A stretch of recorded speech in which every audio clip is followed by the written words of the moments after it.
Ini adalah beberapa alasan buat kalian adalah yang mungkin gitu ya pengen upgrade ke iPhone 14 Pro Max tapi masih ragu-ragu. Gua akan kasih tahu ke kalian kenapa kalian harus beli iPhone 14 Pro Series.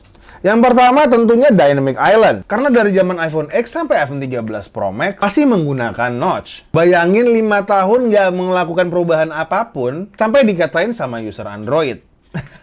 Ini gue juga sering kecewa ya memang, karena 5 tahun itu lama banget. Tapi akhirnya Apple ngeluarin Dynamic Island ini yang membuat perubahan besar di bagian iPhone-nya ya. Yang dimana sebuah penyegaran baru tentunya buat user iPhone. Meskipun nanti user Android bilang gitu ya, di Android juga bisa. Emang bisa aja sih, tapi kalau misalnya menurut gue nggak akan 100% mirip sama Dynamic Island yang dimiliki oleh iPhone 14 Pro Series. Entah itu dari animation-nya, dan untuk user experience-nya pun nggak akan sama. Dan lu kira single atau dual punch-nya di Android itu adalah sebuah kelebihan gitu?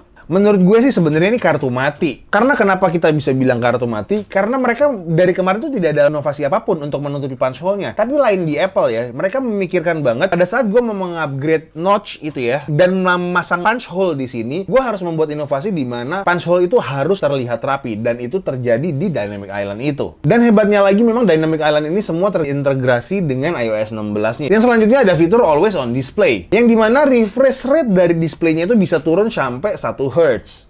Ya, 1 Hz. Ini always on display, bukan always on lock screen.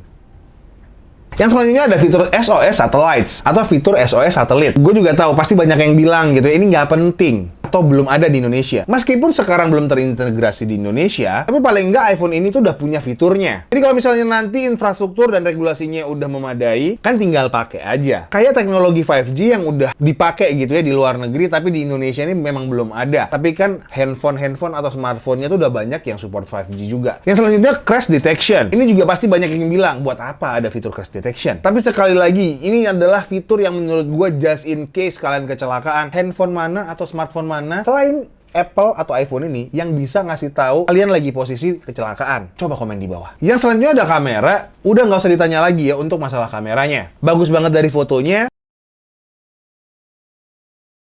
videonya,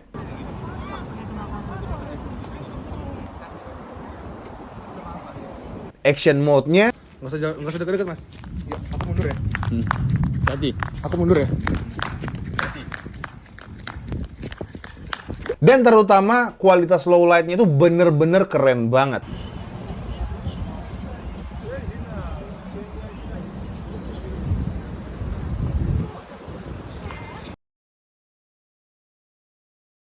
Yang terakhir adalah chipset A16 Bionic. Pastinya kencang banget buat kalian gaming, multitasking, foto video, editing, dan lain-lain. Setelah denger ini, kalian jadi pengen beli iPhone 14 Pro Max atau enggak? Coba komen di bawah.